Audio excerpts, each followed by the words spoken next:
Hi everyone.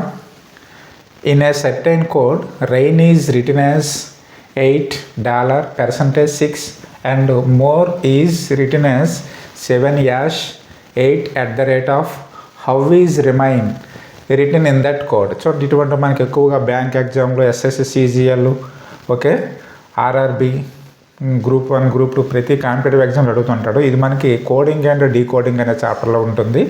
So చూడండి ఇక్కడ ఏమి ఇచ్చాడు మనకి రెయిన్ని ఈ కోడ్లో రాశాడమ్మా అండ్ మోర్ని ఈ కోడ్లో రాసేటప్పుడు రిమైన్ అనేదాన్ని మనం ఏ విధంగా రాయొచ్చు చూడండి. సింపుల్ ఏముండదు, RAIN rain.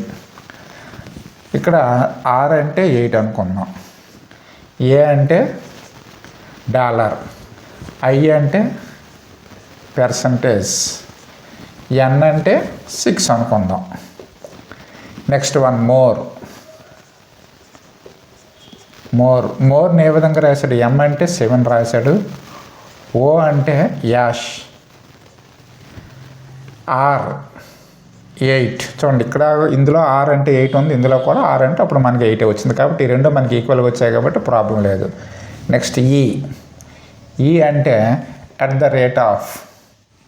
Okay, how is remain. అయితే ఈ విధంగా రాసేటప్పుడు రిమైన్ని ఏ విధంగా రాస్తాం, REMAIN. చూడండి మనకి R అంటే ఏముంది మనకి 8 కదా, 8 అనేది చూడమ్మా 7 ఉంది 8 ఉంది అంటే మనకి చూద్దాం పని. నెక్స్ట్ ఈ అంటే చూడండి ఈ అంటే అట్ ద రేట్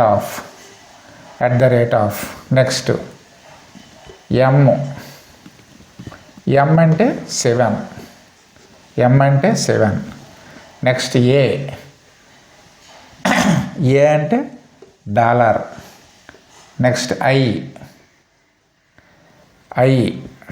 అంటే పర్సంటేజ్,